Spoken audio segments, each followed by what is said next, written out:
Hi everyone, we are Group C. Our team members are Li Wen, Ada, Harun, Ling, Susan. We are talking about Starbucks. Starbucks is an American global coffee brand. We looked into the UK market here. Based on past analysis, we find four key factors affecting Starbucks in the UK market. The first factor is political factor. Government policy on imports from coffee producing country affect the demand and the supply of coffee. Lockdown restriction due to COVID-19 pandemic results in a big hit to coffee chains. It has changed consumers' habits from indoor consumption to delivery. The second factor is economic factor. The economic recession raised by the pandemic has reduced the purchasing power of customers and the cost of capital. According to the Mintel report, the UK's coffee sales has decreased by 75% and Starbucks has dropped by 57%. The third factor is technological factor. It helps Starbucks enhance competitive advantage. The digital transformation from indoor shopping to online shopping boosted performance. Based on e-marketer data, Starbucks remained the mobile payment app leader because of focus, value added, and the convenience. The data shows 70 million customers use mobile app and 13 million join the Starbucks reward program. The fourth factor is environmental factor. Starbucks advocates 99% ethically sourced coffee and lead the sustainability trend to compete with others. However, the coronavirus hit the coffee trade market, leading to the whole market drop by 37.5% in 2020, based on the Minta report.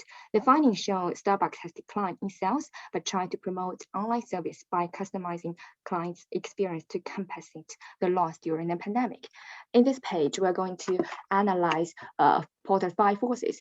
Based on the two charts on the right hand, we could tell the first chart showed the brand awareness and popularity of the coffee brand in the UK. The second chart showed the comparison among coffee brands in differentiation and trust. And we could tell that the competition is quite strong and also the trust is not that high for Starbucks, around 30%.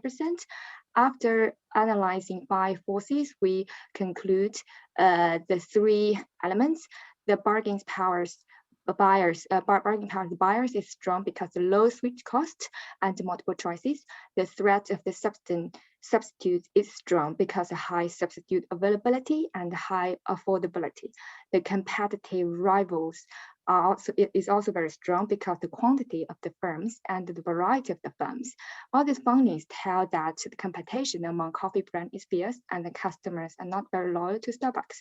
Now I will pass to my colleague Lynn to talk about evaluation. Thank you. Thank you, Tina. So after looking at the internal and external factors, we've conducted a SWOT analysis on Starbucks. So we've discovered that the strategic factors for internal strengths for Starbucks are the strong image that Starbucks has and the popularity. Although Starbucks is not the most popular coffee shop in the UK, but the popularity of Starbucks is increasing. So strong financial performance, standardization in the sense that if you were to go to any Starbucks coffee, you will always get the same quality of products, loyalty programs. Strategic factors for internal weaknesses are high prices, or Starbucks is considered expensive in comparison to its main competitor, Costa Coffee, for example, or McDonald's coffee shop, or McDonald's cafe.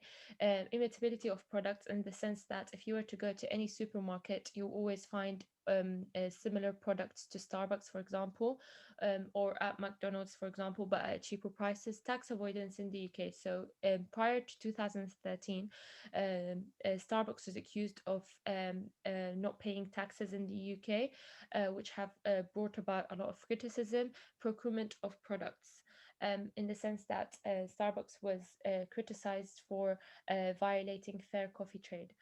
Strategic factors for external opportunities include the product diversification and introduction of new product diversification, in the sense that ready to drink products of Starbucks, for example, in accordance to the Minter report, 37% of Britons agree that coffee shops ready to drink coffees are better than supermarket branded alternatives. In the case of Starbucks, Starbucks provides a variety of ready-to-drink products with a variety of options. For example, you have lattes with the option of almond milk, soy milk, and skimmed milk. Also, Starbucks provides their ready-to-drink frappuccinos at supermarkets as well.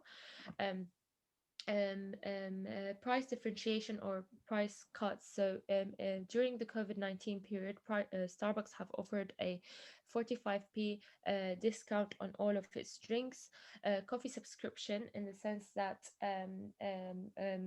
such as Pret a Manger 30-day unlimited coffee subscriptions, and recycling options, which was the removal of Starbucks straws and the introduction of the non-straw lids for ice drinks. Strategic factors for external threats include the competition from low cost and large chains such as McDonald's and supermarket owned coffee shops, independent coffee house, COVID-19, and careful indulgence with the government's initiatives to tackle obesity. Next slide, please. So COVID-19 impacts on Starbucks. In accordance to Kadi, which is a senior food service analyst, people during the pandemic, people started to live on a tighter budget. And for example, in the case of Starbucks, they were only it's seen as a treat on special occasions. So during the first lockdown, which started at March, which was from March to June 2020, the coffee shop market was hit exceptionally hard in compared to other markets. During the second lockdown from June to December, coffee shops located in major cities and near train stations were badly affected, and hence we witnessed the closure of Starbucks at Stratford Station. The recovery period, which will start in 2021 and end in 2025, coffee shops will start to act as the heart of the community, with coffee shops working being seen as a workspace with better facilities than ever, as 44% of Britons agree that there should be more office amenities such as Wi-Fi and power outlets in accordance to the Minto report, and coffee shops to continue to offer home delivery post the pandemic. Now I'll hand it over to my colleague Susie. Susie. Hi, my name is Susie, and I'm going to talk about the consumer evaluation of Starbucks. According to a Mintel report, there were 4 different types of consumers. 42% are 16 to 34-year-olds, 41% are city dwellers, 37% are full-time workers, and 41% are parents of under 18s. The consumers are mostly located in England. However, there are also fewer consumers in Scotland, Wales, and Ireland. So then I'll speak about the customer's journey. So the customer's journey starts off by anticipating, which means factors such as deciding a local place to grab a coffee. The next stage is entering Starbucks, where the consumer notices, for example, the people in line or what's happening in the store. Next, the consumer enters the most important stage, where he engages. This is where he stands in line, orders, pays, sits, drinks, or works. Next, the consumer reaches the stage exit, where he packs up and walks out. Lastly, the consumer can take time to reflect on his experience. Starbucks consumers' buyer behavior can be characterized as high spenders, technology early adapters, healthy professionals, being socially conscious, flexible to change, and being socializers. An example of this can be seen on the picture on the left bottom, where it is clear to see the consumers are socializers and meet there as a group. And on the right, you can see a graph, a table regarding the number of consumers. And according to a Mintel report, 23% of consumers visit Starbucks in the UK. Thank you, and I'll pass on to my colleague Haroon now. Right. So I'll talk about the segmentation of consumers of Starbucks. To start off with the demographic segmentation, it has basically 2 groups. The first group is from age 25 to 40 years of age, which it targets, and it generates 49% of its revenue. The second target group is from age 18 to 24, which once again generates a massive revenue of 40% of its total revenue. So basically, it has the people are from Generation Y, which are born from 1980s to 2000s, and only 2% of the revenue is collected from under 18. So it goes on to show that their main target market is middle age and young people. So there are people who have a high income and who are affluent, They at least earn 50,000 or more. And coming on to the psychographic segmentation, once again, they are upper middle class income people, and then they are generally very educated. And 4 out of 5 people have active social presence on social media platforms such as Facebook and Twitter, and which again emphasizes on the point that Susie made, that they are socializers. And then 3 out of 4 people have, they states that they at least make an effort to exercise at least once a month, so which again indicates that their lifestyle, they try to keep a healthy lifestyle. Next slide, please. So this is these are the few stats that we gathered about their consumer perception, specifically in UK, and it's a household name, and at least 97% of the Britain have at least heard it once. So the media team of Starbucks have done a good job in UK, and 70% of the Britons have at least visited once this to the the Starbucks store, and 13% of the people say that it's a unique brand, which actually outrank other brands. And 37% of the people associate high quality, and 32% of the people associate trust with Starbucks. Then there comes a few negatives, and it's major negative is it lacks brand preference, as 22% of the people say that they'll only visit if Starbucks if they have no other option.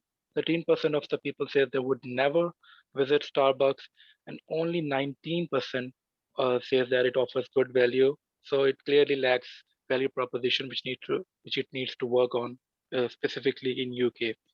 Now I'll pass on to Ada to continue with the positioning. Okay, so here we have our positioning map, and this positioning map was based on a survey that was carried out and recorded by Mintel, which they had about 2,000 participants. Basically, on this positioning map, we have Starbucks being ethically responsible and having high quality. And then concerning their variety of healthy options, they are doing quite poor, which requires a whole lot of work to be done. Next slide. Next slide.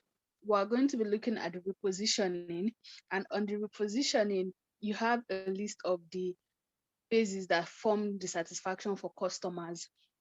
And here you have the options in green as where Starbucks is performing well, the options in red in where Starbucks has a lot of work to do.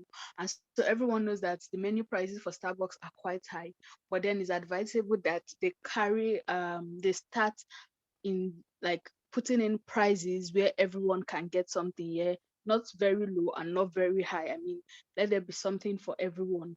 Loyalty program, a whole lot of work needs to be done on that. And then for the store cleanliness, people are very specific on this concerning the COVID case right now.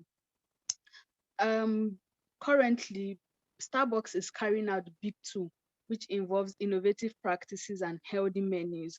And so in the innovative practices, they try to make sure that they are being innovative. For instance, the use of R2 cups, that is the reuse and recycle cups, and the elimination of lead straws. And then for the healthy options, they have provided about 100 trees. They are trying to provide 100 trees by 2025 to ensure that their coffee is 100% ethically sourced. Next slide. And so for Starbucks, you have the more for more. Starbucks is giving you a lot of healthy options for higher prices. And therefore, our position statement is going to be for anyone who wants to stay healthy and active all day. Starbucks drink is your daily medication that ensures you are provided with any type of drink that boosts your immune by making you healthy, active, and strong. For our smart objectives, so far, Starbucks is trying to ensure they have about 4,000 greener retail stores in the UK by 2025. And then greener retail stores ensure like a reduction of pollution, which is part of the innovative practices. And this is supposed to give Starbucks a competitive edge above competitors. Now I'm going to hand over to Susie to conclude on this. Hello again. And so lastly, the second objective we thought of was improving the customer's trust. Because according to a Mintel report, consumers don't have much trust in Starbucks if you compare it to coffee shops like Costa. So in order to gain more trust for the customers, Starbucks could include coffee education by, for example, experiencing a tasting inside the store. And the goal would be to share that love of coffee with customers and to increase the percentage from around 32, where it is now, or 33, to approximately 50. And that's where Costa is positioned now, as you can see on the chart. And the blue arrow is between Starbucks and Costa, what our goal is to increase in percentage. Thank you very much for listening, and I hope you enjoyed our presentation.